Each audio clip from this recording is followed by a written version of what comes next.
മതം എന്ന് പറഞ്ഞു കഴിഞ്ഞാൽ നിങ്ങൾ ഈ കരുതുന്നോണം ദൈവം ഉണ്ട് എന്നുള്ളൊരു വിശ്വാസമൊന്നുമല്ല. ചിലവർ എന്താണ് മതവിശ്വാസം? എല്ലാത്തിനും അടിസ്ഥാനമായി ദൈവം എന്നൊരു ശക്തി ഉണ്ടെന്നുള്ള വിശ്വാസമാണ് മതവിശ്വാസം. ചുമ്മാണ്. അപ്പോൾ ഞാനൊരു ഉദാഹരണമായിട്ട് അതിൻ്റെ ഒരു ചാവല്യം മനസ്സിലാക്കുന്ന ഒരു ഉദാഹരണം പറഞ്ഞുതരാം.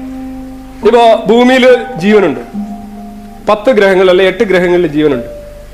സൗരയൂഥത്തില് ഒരു സൗരയൂഥത്തിൽ ജീവനുണ്ട്. ഇപ്പോ നമ്മുടെ മിൽക്കി വേയിൽ തന്നെ കോടിക്കണക്കിന് സൗരയൂഥങ്ങളുണ്ട്, 100 കോടിക്കണക്കിന് സൗരയൂഥങ്ങളുണ്ട്. അപ്പോ എത്രയോ ഗ്രഹങ്ങളിൽ ഭൂമിയെ പോലുള്ള എത്രയോ സൗരയൂഥങ്ങളിൽ ഭൂമിയെ പോലുള്ള ഗ്രഹങ്ങൾ ഉണ്ടാവാൻ സാധ്യതയുണ്ട്, മറ്റ് ഗാലക്സികൾ ഉണ്ടാവാൻ സാധ്യതയുണ്ട്. 100 കണക്കിന് കോടിക്കണക്കിന് ഗ്രഹങ്ങളിൽ ജീവൻ ഉണ്ടാവാൻ സാധ്യതയുണ്ട്. പക്ഷെ അവിടെ നമുക്ക് അറിയാൻ കഴിയില്ല. ആരും നമ്മളുടെ ഏറ്റവും അടുത്ത നക്ഷത്രം പോലും 4 പ്രകാശവർഷം അകലെ നിൽക്കുമ്പോൾ മറ്റ് പ്രകാശവർഷം അകലെ നിൽക്കുന്ന ഗ്രഹങ്ങളിൽ ജീവനുണ്ടോ ഇല്ലെന്ന് നമുക്കറിയാൻ പറ്റില്ല. പക്ഷെ ഉണ്ട് എന്ന് നമ്മൾ വിശ്വസിക്കുന്നു. ഞാനിപ്പോൾ അങ്ങനെ വിശ്വസിക്കുന്നു. എൻ്റെ ഒരു വിശ്വാസമാണ്. അതുകൊണ്ട് ചുറ്റുമുള്ള ആർക്കെങ്കിലും ഇതിന് പ്രശ്നമുണ്ടോ? എൻ്റെ മക്കളുടെ ഏതെങ്കിലും അവയവം നഷ്ടപ്പെടുന്നുണ്ടോ? അല്ലെങ്കിൽ വേറെ ആരെങ്കിലും എന്തെങ്കിലും കുഴപ്പമുണ്ടാകുന്നുണ്ടോ? ഞാൻ റോഡ് ബ്ലോക്ക് ചെയ്യുന്നുണ്ടോ? ഞാൻ മറ്റൊരാളുടെ കഴുത്തിറക്കുന്നുണ്ടോ?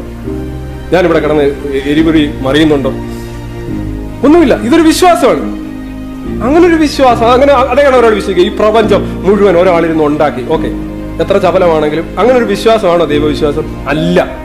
അതന്നെയാണ് ആദ്യം അടിക്കേണ്ടത്. അങ്ങനെ ഒരു വിശ്വാസമാണ്. ഇവിടെ ഒരു ശല്യം ആർക്കും ഇല്ല. അത് ഇയാളങ്ങനെ വിശ്വസിക്കും. ചിലര് ഗ്രഹാനന്തര അന്യഗ്രഹ ജീവികളിൽ വിശ്വസിക്കുന്നു, ചിലര് ഇതിനൊരു അടിസ്ഥാനം ഉണ്ടെന്ന് വിശ്വസിക്കുന്നു. അതുകൊണ്ട് എന്താ പ്രശ്നം? മതം അതല്ല. മതം എന്ന് പറഞ്ഞു കഴിഞ്ഞാൽ ഏർപ്പാടാക്കുക, കാര്യങ്ങൾ തരുന്ന ഒരു സെറ്റപ്പാണ്. മനുഷ്യന്റെ ആഗ്രഹങ്ങൾ, അവന്റെ ആവശ്യങ്ങൾ എടുത്തു വെച്ച് ഒരു ഇല്യൂഷണറി ആയിട്ടുള്ള ഒരു വ്യക്തിയുടെ മുന്നിൽ വെക്കാനുള്ള ഒരു അവസരം. സംതിങ് ലൈക്ക് അൺഒഫീഷ്യൽ പിക്ചർ ഉണ്ടൽ എന്ന് പറയുന്നത്. നിങ്ങൾ ആവശ്യപ്പെടുകയാണ്, നിങ്ങൾ ആഗ്രഹങ്ങൾ പുറത്തേക്ക് ഒലിക്കുക.